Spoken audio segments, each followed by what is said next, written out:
Pick Me Up by Vinex Vaughn. Langa, Reki sighs. Just give up. There's no way we're making it back like this. Langa ignores him, only pausing to adjust his grip on Reki and shift him further up his back where Reki had been slipping. Reki rolls his eyes and just holds on tighter. At least, when Langa inevitably drops him, he can still try and catch himself. He kind of expected the night to be over when Adam had finished giving his supervillain speech. Especially since Adam had taken Snake with him, meaning that Reki had more or less lost any reason to stay on guard. He knew he'd have to talk to Langa about what Adam said. He knew better now than to try and convince Langa out of skating against him, and at this point would be a hypocrite to do so. Still, a pair of knee pads would not be lost on him. Neither would a conversation about the fact that Langa definitely had to stay on his guard with Adam. If not in terms of skating, then at least in terms of Adam having some weird fixation on whatever world he'd created for himself. But all of that could come after Reki had the chance to go home and collapse into his bed and not leave until he was physically forced to. With Adam gone, for now, all the adrenaline Reki had been riding the entire night was starting to leave his body, and now replacing it was the bone-deep exhaustion lying underneath. Langa still hadn't moved from where he was standing in front of him, still protective in his own way. Reki let a small smile slide onto his face. Langa did things how he saw fit, and Reki couldn't say he didn't like it. Langa was willing to let him fight his own battles on the track, but would still be there when Reki needed him outside of it. The exhaustion was only growing stronger, though, and Reki trusted Langa enough at this point to say if he was actually worried about what Adam was talking about. They would figure it out together. He knew they would. But maybe after Reki had gotten at least 6 hours of sleep in him, and a shower, and at least 4 burgers. For now, he lets his head fall forward and rest in the space between Langa's shoulder blades. Langa tenses immediately, and normally Reki would move back, but he's so tired. And he's sure Langa can deal with a little extra contact this once. Sorry, he still finds it in himself to murmur. Give me a second. I think this entire week just hit me at once. He would move. Soon. Yeah, soon. Langa relaxed under him, though, and that made Reki want to move less. The other thing about the adrenaline finally slipping away completely was that Reki was really starting to feel just how badly Adam had hurt him during that beef. Probably not helped by the fact that he had gotten in a fight and then run over before this. He cringed as he felt what he hoped was water drip from his hair and run down his back. He's pretty sure the rain has washed out most of the blood, but he wouldn't be surprised if some of it was still there. He sighed. He couldn't let blood get on Langa's shirt. That'd probably just make Langa pass out again, and then they'd have to deal with that on top of everything else. He steeled himself, letting himself nuzzle into Langa's back one more time, ignoring Mia's pointed gagging noises, and does his best to peel himself off of Langa's back. He laughs when he sees the Reki-shaped wet spot he had left on Langa's back, the rain still not completely dried. He tries to take a breath and straighten up, only for his head to drop back down as he's immediately slammed by a headache from the attempt. Okay, maybe he had taken a few hits too many at some point. He had thought it was fine after Adam had thrown him off his board and Reki hadn't really felt it, but maybe getting dragged along the cliff face at high speeds wasn't the move, if his back had anything to say about it. He can see out of the corner of his eye that Langa had turned to face him, but he was too busy pressing the heels of his palms into his eyes and hoping that had forced the pain away.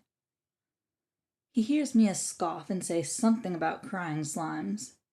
He doesn't bother responding, too busy trying to make sure his head doesn't split in two. He can tell Langa is trying to ask him something, but the pounding in his head is starting to fade a bit, and he takes the opportunity to try and account for his other injuries. Or he would have if Langa hadn't put a hand on his back, obviously trying to be comforting. Normally, Reki would have appreciated the gesture, but now all he can do is hiss in pain and arch away from Langa's touch. Okay, he definitely needed to get his back checked out when he got home. Damn, he had been sure that the worst part of that beef had been taking the punches. He grit his teeth and tried not to think about it too much. He would deal with it when he got home. Nothing a hot shower couldn't fix. Probably. Reki? Langa asked, approaching him slowly. Are you okay? What? Of course I am, he responded, trying to slap a smile on his face. I'm totally fine. Joe snorts. Kid, I think if any of us have learned anything from the past few weeks, it's that if you're saying you're fine, you definitely aren't. Damn it. Oka had ratted him out again, hadn't he? Before he can try and defend himself, Cherry is wheeling himself up to him, squinting at him in a way that makes Reki shift uncomfortably. He had kind of forgotten it in the whirlwind of everything happening since Adam had showed up, but Cherry could be pretty intimidating when he wanted to be. He might have a concussion, Cherry notes. He took 2 pretty nasty falls and then some direct hits to the head. It'd probably be best to bring him to a hospital. Langa's head turns to look at him so quickly, Reki's surprised he didn't pull something. A concussion? That's bad, isn't it? Won't he have to miss school? They won't let him skate like that, right? Hey, don't worry about it yet, okay? Joe says gently, ruffling Langa's hair. But the sooner we get him checked out, the sooner we'll know, yeah? Langa nodded, still looking a little miserable at the idea of Reki not going to school or being able to skate. Which was definitely a little weird, because it wasn't Langa's maybe concussion, it was Reki's. Why was Langa the one getting comforted when Reki was the one who had just gotten thrown off a skateboard twice in the last 10 minutes? And hey, wait, I don't have a concussion. I'm just a little tired and dizzy. The world tilted briefly. Wow, yeah, definitely dizzy. Cherry doesn't even bother looking at him this time. That's exactly what someone with a mild concussion would say. Let's get him to the car. Do you think he can walk? Don't talk about me like I'm not here. And of course I can walk. What kind of question is that? Reki's cut off as his leg buckles under him as he tries to walk. Langa rushes to catch him, saving him from another nasty meeting with the ground, and pulls him back up before Reki's other leg can give up on him too. Okay, maybe walking was a little bit ambitious right now. And maybe he definitely shouldn't have taken that last fall. Not that he'd had a choice about it. It was possible that he was a little more banged up than he thought. Whatever, he'd take 2 hot showers when he got home. He'd even let himself use Koyomi's nice strawberry-scented shampoo. He swore it made his hair feel softer than his own. No matter what Koyomi said, it was absolutely true. Reki? Reki makes the mistake of looking up at Langa's concerned expression and immediately regrets it. Right. Langa was probably worried. And his worried face was so soft and nice to look at. And he would aim it at Reki, and that dizziness was probably the concussion, right? The concussion he definitely didn't have. He sighs. He needed to get home before this got any worse. Okay, maybe I took a few more hits than I probably could have during that beef, but I'll be fine. I'll just walk it off or something. Bold words coming from someone who can't even walk, Mia points out. Reki goes to glare at him, but softens up when he sees that Mia looks genuinely concerned. He frowns. Mia really did see more than he ever should have to at S. Maybe he could try talking him out of coming as often. This was probably the second time in the past week he'd had to watch someone he cares about get injured by Adam. Hey, he reaches out and ruffles Mia's hair. I'm alright, see? I just need to get some rest. No lasting harm done here. You can't get rid of me that easily. Yeah, he would have had to attack your ego too for that. And before Reki can give a reply on how that was totally different than what he meant, Mia is rushing forward and catching him in a tight hug. He tenses on impact, expecting the stinging sensation in his back to worsen, but it seems like Mia's height has finally benefited them, as his arms don't reach high enough to get to the worst of the damage. He lets his weight shift away from Langa and onto Mia, rubbing his hair a little more softly, like he knows Kayomi used to enjoy when she was younger, and still thought he was cool. I'm not going anywhere, he repeats, gradually turning his grip onto Mia's head into a noogie until the middle schooler finally has enough and escapes. Does anything still hurt? Langa asks, suddenly much closer than Reki remembered. You got hurt when I touched you earlier. Are you okay? I'm fine, Langa. Reki leans in conspiratorially. Mia's too short to get anywhere that hurts. I heard that. Reki laughs and pretends it doesn't hurt to do so. Taking a warm shower was starting to sound less appealing and more like a chore by the minute. He slumps against Langa again, not questioning it when Langa gently puts an arm around his waist. I'll be fine. I just have to make it to the Catman, right? They'll bring us back to your scooter. I think Adam actually took both cars for him and Snake, Joe says, leaning back to glance at where the Catman cars were supposed to be. Reki groaned. Of course he did. Of course Adam couldn't have his weird fit with Snake in one car. He needed the one easy way Reki had to get back up the mine. Okay, then I'll just walk back up and not walk again until tomorrow. Reki, there's no way you're making it all the way back like this. Reki sighs. Okay, then I'll wait here while you guys go get your scooter. Langa's brow furrows. I'm not leaving you here alone. I'm not sure if you remember, but the rest of us are here too, Mia says, raising an eyebrow at Langa's antics. Well, I'm not leaving Reki, Langa amends, and Reki is not going to think about that right now. Joe, can't you or Cherry come down and bring us back up? While I understand that you're worried about Reki, I have to point out that I'm not exactly in driving condition, Cherry says, rattling the armrest of his hospital wheelchair. Joe sighs. I wouldn't have room for him. Langa, you can't come up with me and Kaoru? Langa stands up straighter and holds Reki closer. I'm staying with Reki. He scrapes over one of the scratches on Reki's back, but he barely notices at this point, too busy wondering what the hell was happening. Come on, Langa, Reki says, scrambling for anything to take his mind off of whatever the hell Langa was doing to his brain.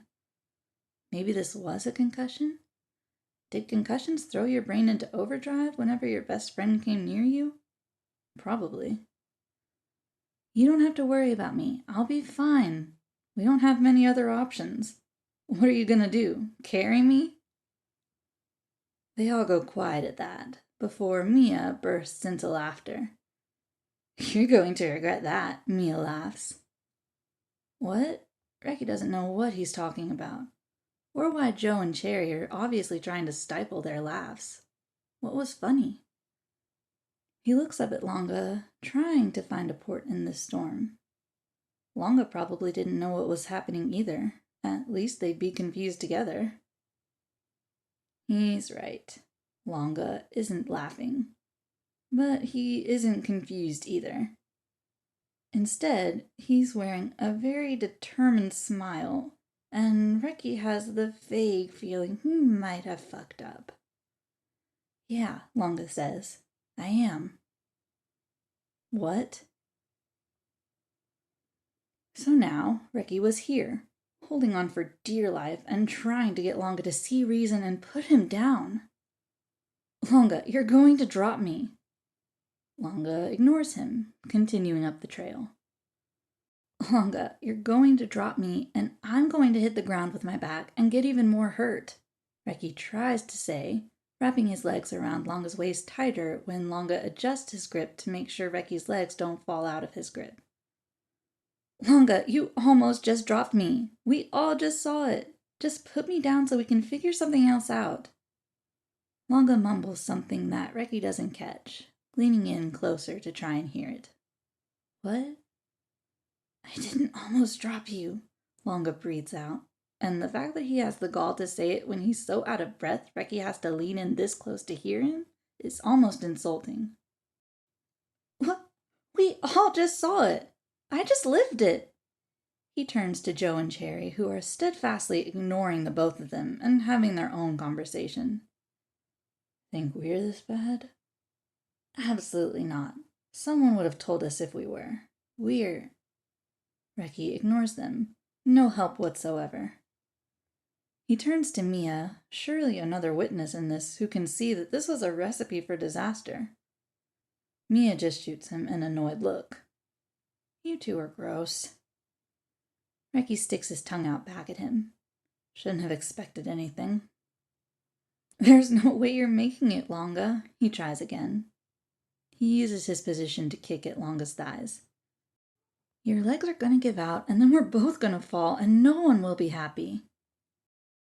Langa makes a point not to answer and keeps walking. Reki groans. Why wouldn't Langa drop this? If Langa didn't drop this, then he was gonna drop Reki, and that would suck. He glances up the trail and hums. He was pretty sure they were near the halfway point. It was annoying, but he had to admit it was impressive Langa had made it this far at all. He pouted. He could tell that Langa was getting tired at this point. His breathing was getting heavier, and Reki would swear that every now and then his legs would shake. Langa at least needed to take a break, or Reki was actually going to get dropped, and he was so tired at this point he would probably just roll all the way back down the mine. You should at least take a break, Reki reasons. You can put me down at the halfway point for a bit, right? And we can take a break. I don't need a break, Langa huffs out, and Reki swears he's pouting. Okay, well maybe I need a break. He tightens his legs on Langa's waist. You're not the only one trying to pull their weight here. I'm tired. Langa considers this, and for a minute Reki's sure Langa would agree. He'd agree, and then Reki could sit down and take a minute and walk the rest of the way back himself. Probably. He'd figure it out once Langa put him down. Then Langa throws Reki's weight up again, shifting him higher up on his back, and his hands leaving their place under his knees. As Reki's weight comes back down to rest on Langa's back again, his hands replace themselves higher up on his thighs, with enough force that Reki yelps. There, Langa says, looking incredibly proud of himself.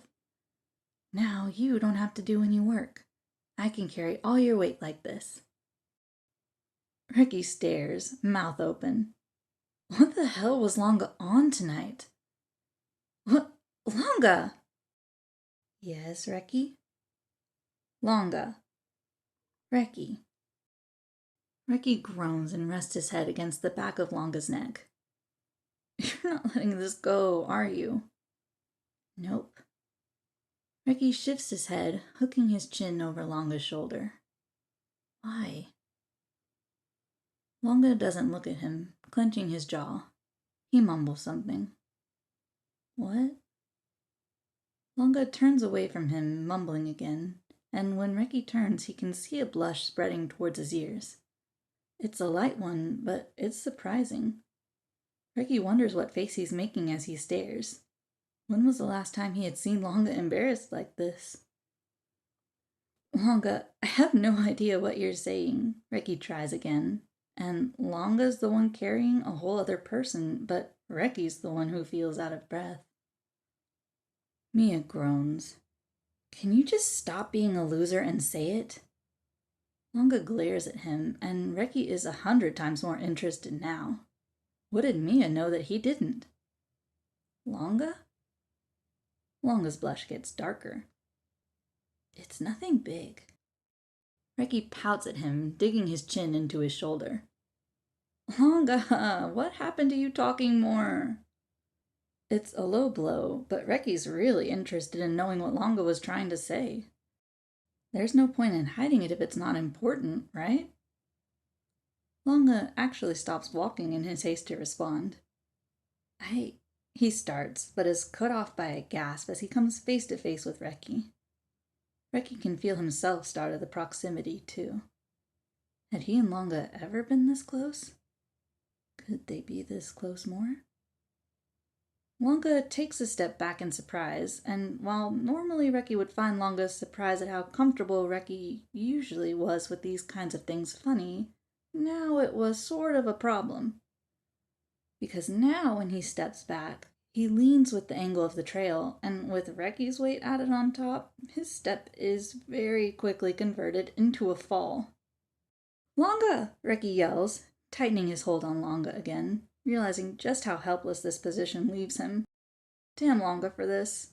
Once Reki peels himself off the ground, he's making him pay for every snack he gets for the next week.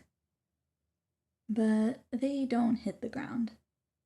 Instead, Reki feels a warm arm on his back. An arm that lifts them back to Langa's feet and saves Reki from messing up his back anymore. He turns and smiles when he sees Joe connected to the arm, giving both of them an amused look. You know, Langa, I was rooting for you, but if you need to take a break, I'm sure Kaoru won't mind.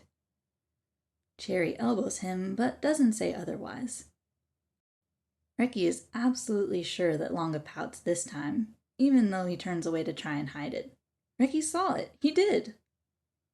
It's fine, Langa answers, tightening his grip on Reki's legs. Reki bites back a yelp. Had his nerve endings not been put through enough for one night? I can do it. Can you? Mia asks, and Reki lets himself laugh a little at that. He shrugs when Langa shoots him a betrayed look. He couldn't be the target of Mia's teenage angst all the time. Langa had also almost made Reki go through a very painful meeting with the ground. He wasn't at the peak of best friend solidarity at the moment. He sighs as Langa argues with Joe and Mia over his carrying abilities, the exhaustion from earlier hitting again. Langa was already pretty stubborn. Reki had found that out the hard way. But he couldn't shake the feeling that this was something else. He rolls his eyes as Langa proclaims that he's doing fine and almost trips over a rock. He lays his cheek on Langa's shoulder, the action shutting Langa up mid-sentence. He smiles as Langa's eyes flit down at him, quickly raising, only to look back, like he couldn't decide which was better. He didn't answer me, you know, Reki mumbles, looking up to Langa's face to check for a reaction. You don't have to do this. People get hurt during beefs all the time. Nothing new. Langa's jaw sets and his hands flex around Reki's legs. Yeah, well, they're not you. Of course I would do this for you. Reki's not sure how to respond to that. A gentle thanks, bro, suddenly feeling very out of place. He's saved by Mia pointing out that Reki had also been in one of the most purposely violent beefs in the last 2 years at least, catching Joe and Cherry's interest as they start comparing some of the rougher beefs over the years. Reki smiles as he watches them, both grimacing each time Mia has to ask about a skater he was too young to recognize. Youth is both a weapon and shield sometimes, and Mia definitely had a handle on how to wield it as both. I'm doing this because I want to, Langa says, breaking Reki out of his thoughts. What? You said I didn't have to. I know that. Langa turns and stares so deeply into Reki's eyes that Reki's sure he's about to trip over a rock and send them crashing to the ground. I'm doing this because it's you, and I want to do everything with you. Reki has no idea what he looks like right now, but some part of him definitely registers that he has to respond to whatever Langa was trying to tell him. Oh. A solid start. Thank you, Langa. Langa's face starts burning again, and Reki can tell his time is running out before Langa meets his limit for the night. Reki leans his cheek back on Langa's shoulder and sends him a soft smile. It means a lot, really. Some part of that pushes Langa over, and he turns away, eyes back on the road in front of him. Reki snorts, the slogan, "Don't Reki and drive," sliding through his mind. He shifts, probably trying to reorient himself in the conversation. But the shift manages to hurt somewhere, and Reki makes a displeased noise at it. Langa freezes so quickly that Reki can't help but laugh. "Shut up," Langa grumbles, slowly moving his hands to their original position. "Okay," Reki agrees. He was really tired. He squishes his cheek further into Langa's shoulder. "I'll leave it to you then," he smiles again. "Get us home safe." And he lets his eyes drift close and his breathing even out. "Are you sure he doesn't know?" Cherry asks, Reki barely registering it as he lets himself relax. "He doesn't," Langa says with certainty, and Reki hums. Whatever. Langa would tell him eventually. Reki knew he could trust him. Until then, though, Reki could let himself have this. He smiles into Langa's neck, smile only growing when Langa barely reacts at the contact this time. This was pretty great. He was sure whatever Langa told him would be even better.